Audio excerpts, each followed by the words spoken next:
You're listening to Mark of the Maker.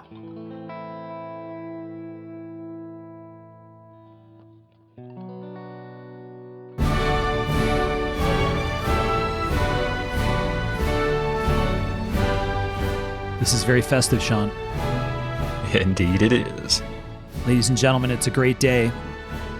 We're here with the final installment of Sean Goes Back to School. The crowd goes wild. Sean, I think this exceeds the graduation ceremony that you received in reality, right? Oh, considering there wasn't one, yeah, tenfold at least. All right, let's fade this back a little bit.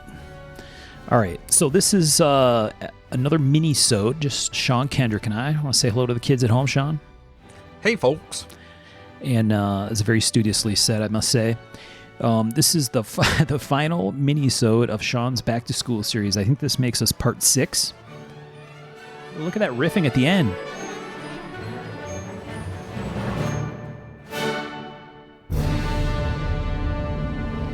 And the finale. Love it. Such a flourish to go out.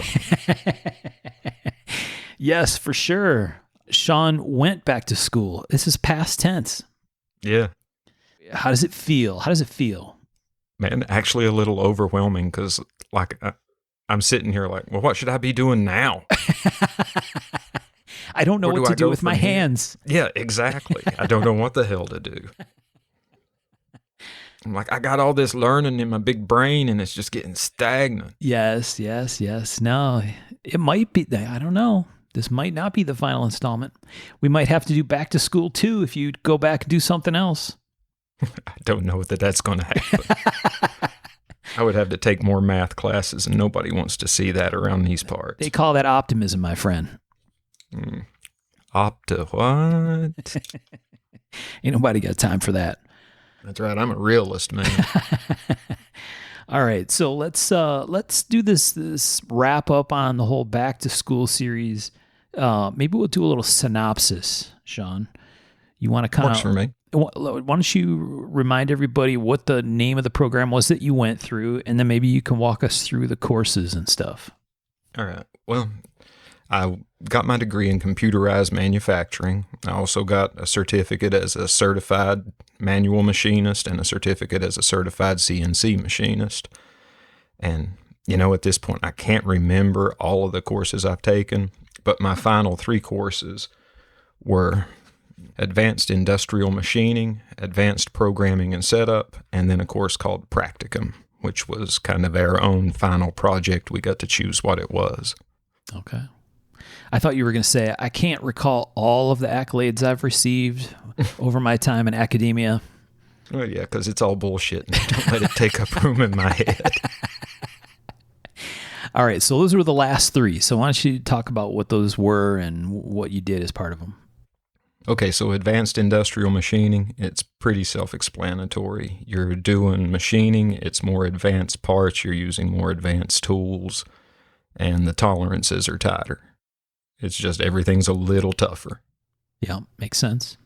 And then Advanced Programming and Setup, that got us into our 3D CAD and CAM and stuff like that. Getting our programs set up proper to run them in a CNC machine, making sure all the G code was right and all that.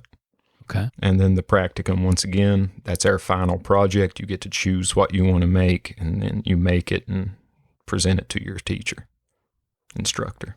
Nice. So the final project, that's pretty common for lots of degree programs, right? To have some, like in undergrad, they'll call it a senior project or something. Yeah. And if it's like the other stuff, it must be a total accumulation of the skills that you've learned throughout the thing, all summed up into one, and a demonstration of that in the form of a project. Is that the idea? That is exactly it. Nice.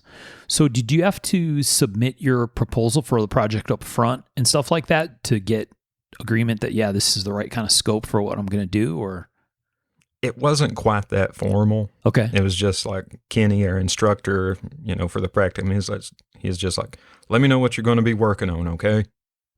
Okay, nice. And so, I went to him. I was like, hey, man, I'm going to make a butterfly knife. And he's like, oh, cool. And I was like, I wanted to run it by you because, I don't want you to get in trouble. And he's like, oh, yeah, well, fuck, we ain't going to get in trouble. Nobody comes back here. Do it. Very nice. So I did. Very nice. Kenny is our kind of people. He is, man. Easy going. I was really lucky to have him as an instructor. We jive pretty well together. Yeah. No, I remember you speaking fondly of him in past discussions. So what did you do for your project, and kind of what all had to go into it from stuff that you learned? Maybe some great examples would be talk about some stuff that you didn't know how to do, or maybe you could do, but didn't really know how to, you know what I mean? It's not, yeah. I think there was a fair bit of that in this project, right? As a full-time knife maker in real life and going and doing this program, there's probably a bunch of stuff where you're learning the right way to do things that you've been doing for a long, long time anyway, right? Oh, yeah. Coming out the other end of it, I've changed up quite a few of my processes, and the ones that I didn't change got tweaked and tuned a little bit. Okay. All my tolerances are tighter, just, everything is more machinist-y, I guess. Yeah. Yeah. So butterfly knife, you said that. So what kinds of skills were examples of things that changed for you? I mean, one of the reasons that we've been doing this series is to stroke Sean's ego. But another that's what we do the show, ain't it? I mean, not just this series. Another important reason is maybe to give some perspective to some people that have been considering doing the same. Is that a fair way to say it? Absolutely, man. I mean, I'm really big on promoting, going to trade school as a viable option for folks, even if you're not looking to make knives. If you're just anybody who's looking to, get a career, change careers, I think it's a solid option that a lot of people overlook. And, I don't know if it's my generation or what, but I know that when I was in high school, trade school was considered kind of like a cop-out option, the not as smart option. Absolutely. There was a stigma, no doubt. Yeah, and that's just such fucking bullshit. Right. And I hope to God that isn't the case anymore. Yeah, and I mean, you see that in the realities of hiring and stuff, right? I mean, okay, yeah, the market for engineers has been incredibly strong the last few years, but so has the job market for people with hands-on real technical skill, right? Machinists or all tool makers or whatever. People aren't doing that anymore. Absolutely. Well, that's the thing. If the demand is there for engineers, you're going to have the demand there for machinists. Exactly. I mean, somebody's got to make that shit. Yep. And somebody's got to cuss at the engineers. Keep you sons of bitches in check. What the fuck is a +2 -30 tolerance? What the hell? Yeah. We need to be reeled in on occasion. I'll admit. So do machinists, man. I mean, it's machinists that ruin the machining trade. All right. So butterfly knife, what kind of stuff went into it that was new or different or revised ways of doing things for you? Oh, well, man, it was really one of the better practicum projects in our class, I believe, because I really used manual skills. I used CNC skills. I think that's the first titanium had ever been cut in that house. And actually, my instructor was really excited just to see that happen. Yeah. Because he kept asking me, how much is that material? Because I know titanium's expensive. Are you not worried about wasting that? And I'm like, buddy, you got no idea how much titanium I've wasted at this point. This is a drop in the fucking bucket. Wasting titanium happens to be a personal specialty, sir. Yeah, no shit, unfortunately. But, I mean, like, I did part of it at home. I did part of it at school. And he knew that I was doing that. He knew that there was stuff that to get the project done that I just couldn't do at school. Yeah. And he was really cool with that. Actually, he thought that was one of the cooler parts of it, is that, I was bouncing back and forth. I was still getting everything done. I was using my tools. I was using the school's tools. So it was just a really, really good mix of everything I'd learned and some stuff I'd already known. Very cool. And I think I was the only one who did a heat-treated project, a project that actually had hardened steel involved in it. Oh, that's real cool. Yeah, although I did do some heat treating for a couple other guys, but it wasn't for their practicum. And you guys having a heat treat oven at the school, I remember you talking about that, right? That was something that you had some influence on. Mm-hmm. Yeah. I put in the requisition. What we got was a smaller model for whatever reason. In 110, I put in for 220. I wish they had not fucked with that. It takes 110 forever to get a oven up to 2,000 degrees. Yeah. It don't take 220 that long. But that's neither this way nor that. They still have a very, very serviceable heat treat oven there. Excellent. And I'll be back for that because I know Kenny still don't know how to run it fully, so I expect to get a call sometime. Yeah. Well, it sounds like you could say, Kenny, start it now. I'm going to get some lunch, and I'll be there. Yeah, basically that's it. Okay, your A2 program is program 1. Bring that up and hit start. I'll be there in a half hour. I'll be there in 2 hours. Yeah, exactly. Yeah. So how did the grading of that project go? This was just submitting a material item. There wasn't like a report or a write-up or anything that you had to do as part of it? No, you just had to turn in the finished product. Nice. And I didn't have to turn mine in because he knew that I was going to use it to feed my family. And right. I was just able to, say, hey, have a look at this, which I thought we had one more week than what we had. But it turns out that the final week that was on our schedule, I was like, so we're coming in next week? What are you talking about? Well, it says we go till next week. Yeah, that's if you have finals. You guys don't got a final other than this, and I'm not coming in next week. So I was like, oh, okay. Wow. So I actually finished it up during finals week and sent him pictures and everything. Nice. He actually got to play with it before the blade was ground, getting to flip it around and everything and seeing that it actually walked and talked and worked the way it was supposed to. Yeah. I was thinking this show is going to be some kind of tip for Kendrick collectors to go find Kenny. It was like, find Where's Waldo, right? Where's Kenny with that Kendrick butterfly knife? Try to buy it out of his pocket. Oh, no, he'd deal with you. Right. We can make something work. Oh, yeah, he'd be real amenable. But no, man, I was really happy with how the project turned out. I couldn't have asked for it to go any better. I wasted a little bit of material, broke some tools, but I learned a whole lot. And you break eggs to make an omelet, Yeah, that's a fact. And my omelet turned out spectacular. Fluffy and delicious. Oh, yeah, man. It would have been a Denver omelet. It was loaded with the good stuff. Nice.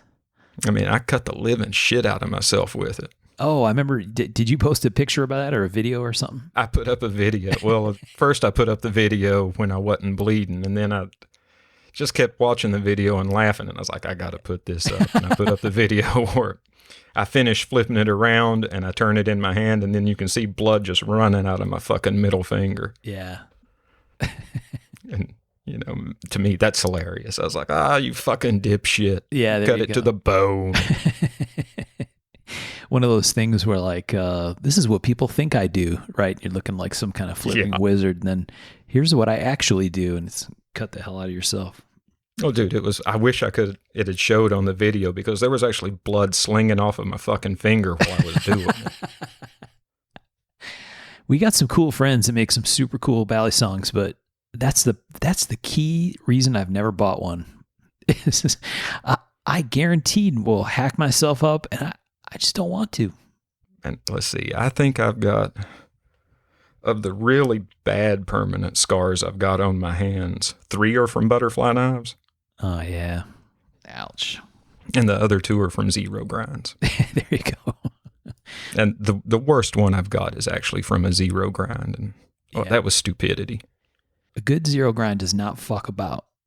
fuck, no, man. Oh, gosh, when I cut this one, I mean, it was on the side of my pinky from where my pinky meets my hand up to the knuckle above that, and just laid it open all the way, and it flapped it out, and there was white meat showing.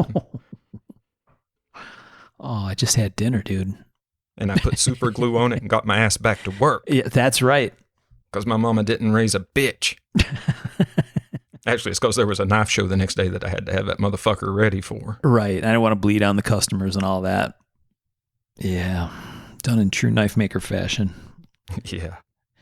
The one, you open up the giant first aid kit, and what's in it? A little bottle of super glue.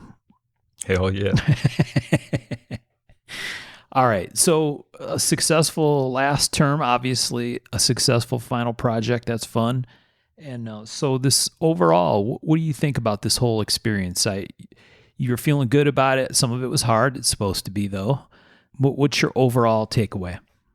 Oh, man, nothing but positive. I mean, like, I didn't enjoy the math part, but it was good for me to take those math classes. And I can't say that there really wasn't a part of the machining courses that I didn't enjoy. There were just some parts of it that I enjoyed more than others. Yeah. Well, I don't know. I don't care for handwriting G code. Yeah. That is fucking tedious. Yeah. Yeah. I remember when we did our interview with Rick Hinderer, he talked about doing that, right? Yeah. At least we've come a long way since then. Thank goodness. Yeah. Thank goodness. All right. So overall experience, 2 thumbs up, would do again.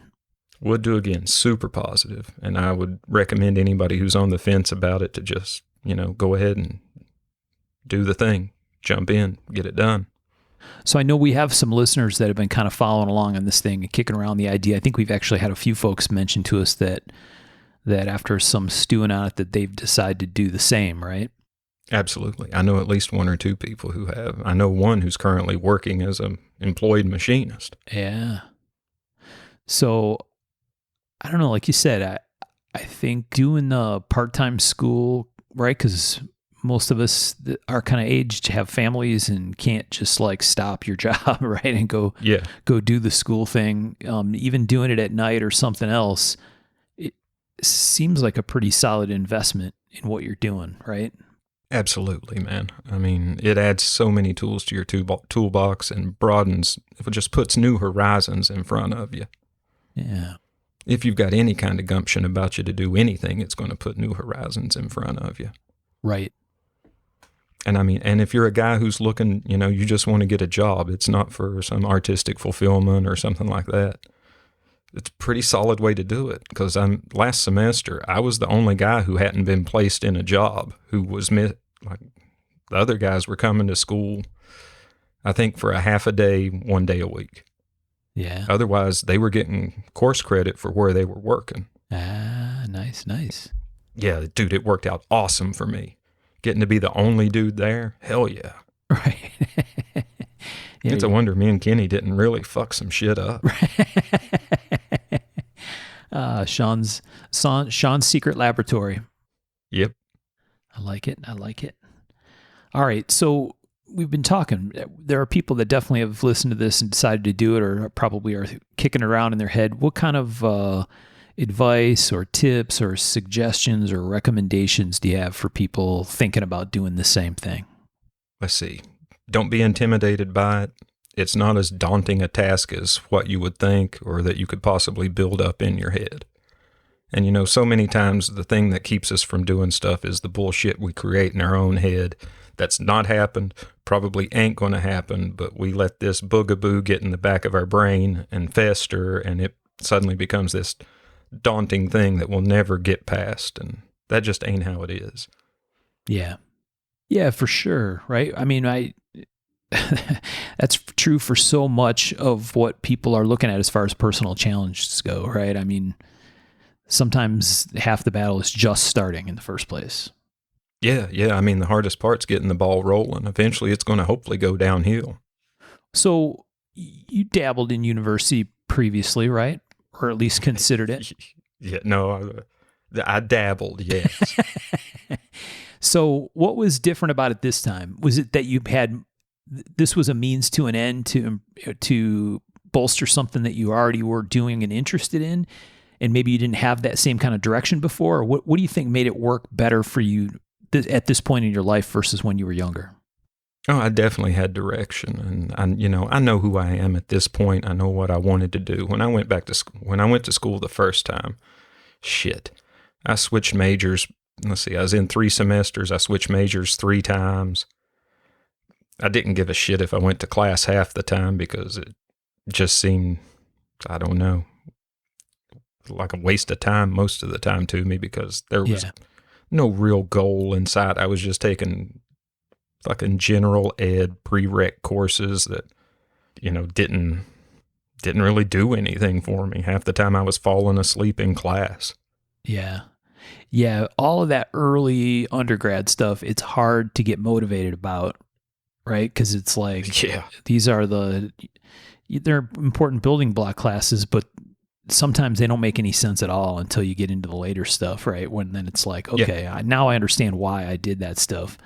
And some of it you kind of feels like wasted effort in the end anyway, but yeah, I think that's a really common challenge that people have is, like you said early in the discussion, we've had this stigma that, quote, you have to go to college, and you not only have to go to college, but you have to go into some kind of, degreed field. And if you don't, it's some kind of failure. It's a weird thing to set up for people because not everybody's cut out for it. Not everybody's mature enough for it. Right. And not that they aren't people that are capable, but it might not even be the right point in their life to go do it. So I don't know. It's an interesting thing to think about. And I don't know, the way our stuff is kind of set up, certainly here in our country is, I don't know, it doesn't work for everybody. No, it don't. And to be honest with you, I think some of the people that it quote unquote works for, it really don't work for. They were just good enough at going through the motions that they got a degree. Doesn't necessarily mean they're worth a shit at what they got that degree in. Yeah. But they got that degree. Yep. Oh, very true. Well, you have any other suggestions or tips or thoughts for people that are thinking about doing it? No. I mean, really the biggest thing is getting started and not letting that intimidate you. Yeah. Because, like I was intimidated by the math. I got through it just fine. Don't worry about those hurdles. Just jump them when you get to them. Commit to it and take care of it when it happens. Don't try to think too far ahead. Don't be stressing on something 2 semesters out when that ain't going to do any good. Right. What's going to be is going to be. You sitting and getting an ulcer over it before it even needs to be worried about don't do any good. All that does is hinder you. Yeah. Yeah. And I think, one of the things I would throw in, having gone through it too, at a different point in my life, but, both my kids my daughter's in law school now is, a lot of the conversation I had with them was, okay, yeah, make the decision and do what you want to do and buckle up, right? Because you need to follow through. And I think that's part of one of the challenges with being really young and trying to do some of this stuff is I think many people don't take that follow through piece as seriously, right? Because it feels like, I can just fucking bail out and go do what my friends are doing or whatever. And I don't know, something about pushing it when through. When you're younger, everything feels kind of temporary anyway. Absolutely. Nothing has the permanence that it does once you get older and realize how permanent so many things are. Yeah. Yeah, for sure. Well, good advice. I think I don't know. I think it seems like a set of skills that would benefit many makers. And I think if you look around, I certainly notice, with makers that I tend to follow or know or have some level of acquaintance with, it's not uncommon to see them. I'm taking an engraving class for the next month or 2 weeks, or you know what I mean? I'm going to study with someone who does this certain special skill for a while, and I won't be around for a little bit, stay tuned kind of thing. And I think we see that with people, and I think that's really, really cool, right? In my profession, we just call it professional development, but that's what that stuff really is, right? Is go expand your brain a little bit, right? Learn something new. Yeah. And Yeah. it's so cool because it can give you a different perspective, right? It gives you kind of maybe a different little set of guardrails in your head, rearranges what you can and quote can't do. And I don't know, there's a lot to that, especially in a creative field like what you guys are doing. Yeah. And man, now, if you're feeling a little burnt out about the knife thing, it's a really good way to kind of rekindle the fire on that. Yeah. And even if it's not machining, right? I think there's other stuff. It seems like one of our friends went and did a bunch of welding class kind of stuff, right? Which we don't think about so much with knives, but even the creative piece of that, I think, can really, really do something. Oh, absolutely. Absolutely. I mean, I've seen welders throw together magnificent, metal sculpture. Yeah.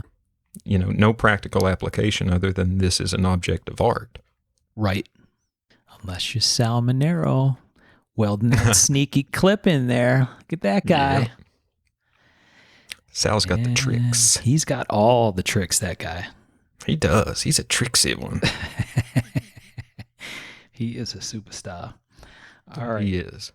All right. He deserves it. He does. He deserves it. I agree. Okay. What else we want to talk about, man? I think that wraps up the school thing. High five. Well done. Proud of you. Woohoo! Man. Yeah. It's very cool. Thank you all for coming to my graduation. He just threw his hat in the air. Thanks for coming to my TED Talk.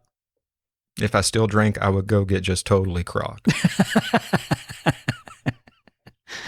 Yes, for sure. That's a common occurrence, I think, after a graduation from anything.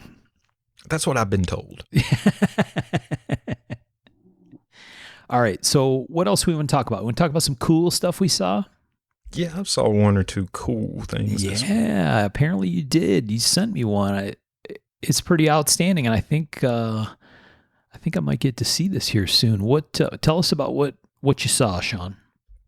All right, I saw a piece by Simon and Jacob Nyland of Nyland Knives, and you can find them on Instagram. It's Nyland Knives, all one word, and it's spelled Nylund Knives. And the specific one I'm talking about is a takedown knife. It's kind of in the Loveless boot pattern, kind of, sort of. Yeah. As close as a generic descriptor as I can get to it. Nothing generic about the piece, though, because, this is a takedown knife. It comes in a case. The handle is in the center of the case, and then you have a blade on each side. You have two blades you can change out in this dude, and then you have the tool for changing it out, and just the whole system is slick. Really slick. I'm thinking it's got, what is that? Ironwood on the handles, Looks Damascus blades. Yeah. And a really groovy little system for blade exchanging. I'm not sure exactly everything that's going on with it, but it looks just slick as Skeeter's Peter. Yeah. There's like a almost like a back spring sort of lever that looks like it hooks a little shoulder on the tang, and when he puts the backspacer kind of piece, tilts it down, it holds the blade into the handle, which is absolutely cool. And then a little Damascus pushpin tool that pops it loose so you can pull the blade back out. That's awesome. Yeah. The one blade is kind of a Lovelessy double ground fuller Damascus blade, and the other is kind of a clip point with a short fuller and a Sanmai Damascus blade. And let's see. Man, I'm trying to find a better picture here. But is that handle integral? Well, it's hard to tell. I don't think it is. Is it really the back bolster? Is it possible that it could be? I guess it's possible. I'm trying to find a shot that shows the, lower tang, not the spine of the tang. Right. That makes any sense. So we kind of put together what's going on here. But it is just slick.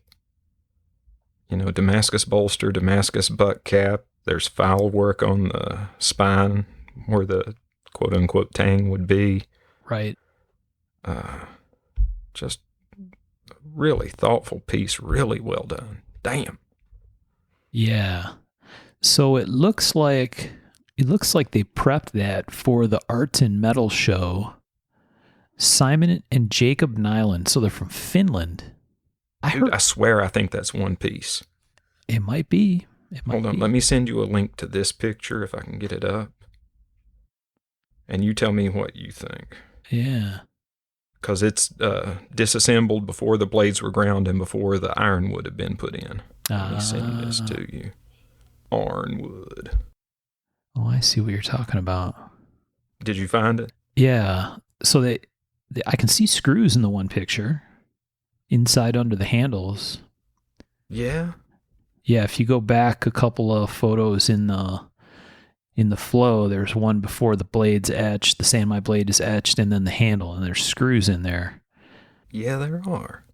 So I don't know. And how do you think that's working? Because now that I'm looking at it, that ironwood doesn't have any screw holes in it or pins or anything through Right. it. It's all hidden. So yeah. I don't know. Maybe it's got the thing like what Michael's doing where you reach in with a tiny tool. Maybe the ironwood has inserts in the backside, and that's what those little holes are that you're seeing. You reach in with a stubby version of an Allen wrench. Yeah, tighten them down. I don't know, because there's holes on the tangs of the blade. Oh, yeah, I see that. And I'm trying to figure out what those are for. I mean, really, you guys need to go to Insta and find this knife and have a look at it. It is a serious work of art. Yeah. I mean, we're really just tap dancing all over it. We are. It deserves much better than our vocal description. It does. We'll post a link in the group when the episode releases and get for sure. at it. And once again, let's reiterate, it will be at the Arts and Metal show. Yeah. And who do we know that'll be there? Our man, Mr. Michael Birch. Mr. Michael Birch. So proud of him. He is handling it very well. He is like a boss, and he's got some really, really cool stuff he's been doing. He's been playing some silly putty games with his brain, like stretching and doing stuff that's outside his comfort zone. But I think that's fantastic to watch. I know it's not easy, but he's doing some super, super cool shit. Oh, man. Now, I've told him this, and I'm going to say it here for posterity. It's inspirational. Yeah. I mean, I have enjoyed watching him post pictures of the builds. I love where he's going with each piece. Just, man, his head is totally in the right place, and you're seeing a knife maker at the top of his game, expanding his game, and that is fucking awesome to see. Yeah. No, I agree completely. That's a great way to say it, Sean. I think it's fun to watch, and I think it'll benefit him significantly moving forward too. That's the cool part about it, right? Yeah. It's like, okay, this is a launching point, I think, right? Because some of these things are going to be, okay, well, I can do this. I know how to do this now. Well, let's go do this other thing, right? So yeah, it's very cool. High five, Michael. Yeah, big high five. So that Arts and Metal show is kind of interesting, right? That's a Steve Delac thing. And I think that's the show that I think we talked about this before in one of the episodes that I think was in Italy previously. Does that sound right? I think so. Or maybe the last time it was held was in Italy or something. I was going to say, because isn't it it's every 2 or 3. Well, now hold on. I'm confusing it with the Art Knife Invitation. Right. Yeah, they're treading in similar space, right? Same kind of space for sure with the same kind of makers. So Steve's got that show, Arts and Metal. It's coming up here September 26th, which actually this might publish around that time. But yeah, that'd be a really interesting show. There's going to be some really cool pieces there. I think I heard that the European makers might not be able to come because of the getting across the border and stuff. Yeah, so I think some of these pieces may be there kind of with Steve's help, at the show, but the makers aren't able to personally be there, which is a bummer because some of these guys I want to talk to for sure. Yeah. I've been really following Antonio Fogarrizu's builds, and it's exactly what you would expect from him. Off the chain, yeah. Yeah, exactly. That's what you expect is just fucking craziness. Yep. And he is delivering. Yeah. Yeah, there's a lot of really, really cool pieces that are coming for this show. I mean, those Fogarrizu knives Insane. Absolutely insane. Man, right? Yeah. Our man Jeremy Marsh, he's bringing some super cool stuff. He's giving himself a little stretch in there too. I like seeing that. Lots of carving, right? He's dabbled in that a bunch in the past. That's really, really fun to see. Man, my favorite one that he's bringing is I'm not sure the model, but it's the one with the natural canvas micarta and the forward and rear. I think it's Zerk bolsters. Yeah. Assassin. Yeah, man. Yeah, dude, that is a good looking knife. Damn, that's a good looking knife. It is. And the way he executed everything on it. I mean, the fade on the way the micarta fades, he thought about. Yes. And it is just so perfect. It really is cool. That knife could not be any better, I don't think. Right. I mean, it just looks warm and inviting. It really does. Yeah. For a knife called the Assassin. It's very well thought out. The way it's all laid out is thoughtful. That's the right word to use, I think.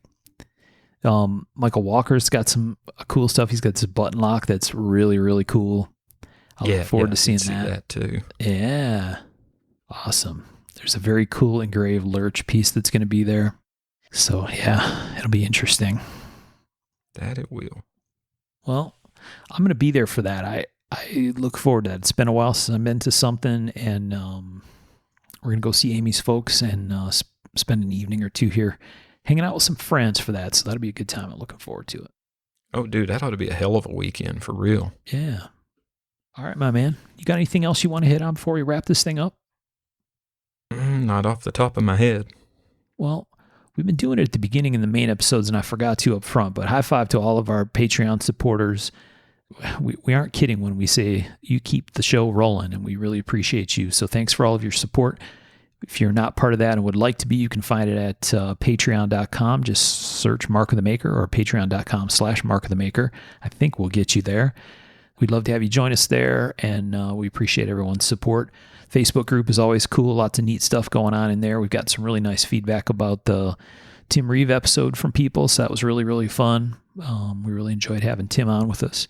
We got some cool guests lined up.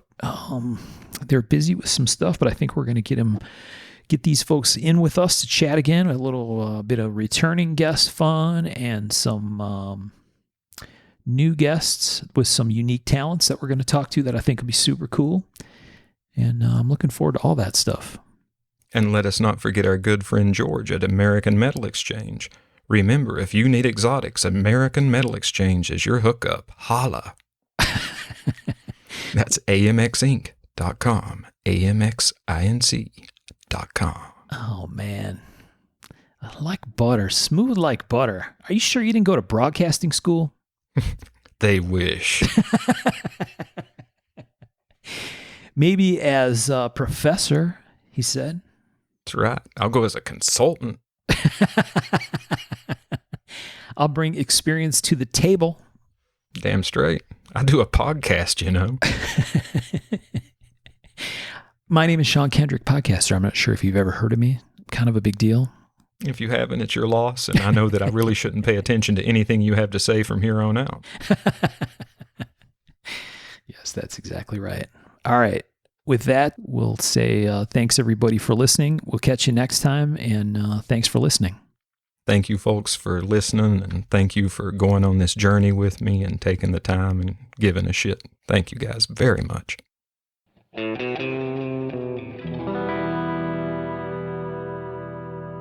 To learn more about our makers, you can find Tom Crine on the web at crineknives.net, in his Facebook group, Crine Knives, or in his Instagram account, at Crine Knives. For Michael Birch, check birchtreeblades.com, Facebook group Birch Tree Blade Works, or Michael's Instagram, at birchtreeblades. For myself and the Raygun Bead Project, we're on the web at raygundivision.com. We have a Facebook group called Raygun Division, or my personal Instagram, at msteiner. For those interested in photos, references from the show, or some discussion about the show itself, you can find us on the web at markofthemaker.com, in a Facebook group called Mark of the Maker, or on our Instagram, at Mark of the Maker. Last but not least, the ultra cool and haunting background music we use for the show is a piece called Noir Guitar by Stevie's Amp Shack. found at the Free Music Archive and licensed under Creative Commons CC BY 4.0. Thanks for listening.